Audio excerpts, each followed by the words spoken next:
Сәлеметсіздер ме, құрметті ата-аналар? Сіздермен әдеттегідей Мира Мерекеновна. Бүгінгі сабаққа, біздің оқып түсіну сабағына қош келдіңіздер. Бүгін мен сіздерге оқу китс курсында неге оқып түсінуге ерекше мән беретінімізді айтып бергім келеді. Негізі көп жағдайда балалар оқиды ғой, дауыстап та оқиды да, жылдамда оқиды.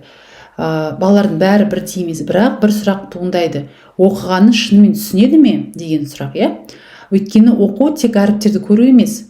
Оқу ол мәтіннің мағынасын түсіну, ойды қабылдау және оны қолдана алу, сұрақтарға жауап беру. Сондықтан оқу китс курсында біз оқу жылдамдығын тек жылдамдық үшін арттырмаймыз. Біз ең алдымен оқып түсінуді үйретеміз. Оқып түсіну дегеніміз не? Ол жалпы, иә, бұл мәтінді мұқият оқу, бейтаныс сөздердің мағынасын анықтау болады және мәтіндегі маңызды ақпараттар таба білу. Яғни бала құр оқыдым демей, түсіндім деп айту керек, иә.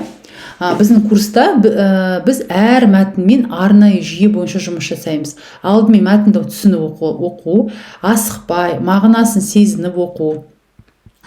Содан кейін баламен бірге негізгі ойды анықтайтын боламыз.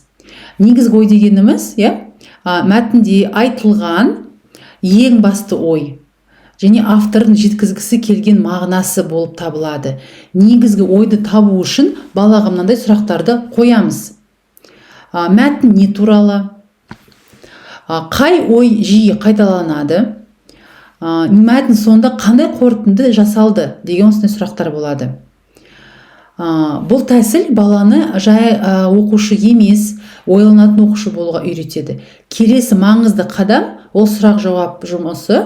Біздің курста оқу мәтін бойынша қарапайым, бірақ маңызды сұрақтарға жауап береміз, иә? Кім, қайда, қашан, не болды, неліктен?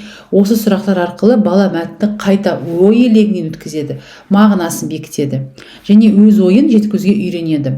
Бұл оқып түсінудің ең тиімді жолдарының бірі болып табылады. Сабақтың соңында міндетті түрде қорытынды жасаймыз.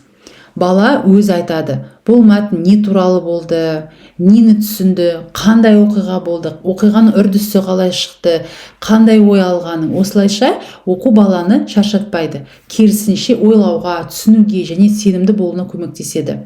Бала өзі жаңағыдай қызығып мәтінге кіріп кетеді. Оқу китс курсында біздің басты мақсатымыз баланың оқуға деген сенімін арттыру. Өйткені оқып, түсіну бүкіл білімнің негізі болып саналады. Егер бала мәтінді түсініп оқыса, ол кез келген пәнді жеңілдірек меңгереді. Осылай біздің сабағымыз аяқталды. Сіздермен болған Мира Мерекеновна.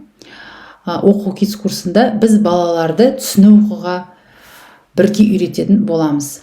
Назарларыңызға рахмет.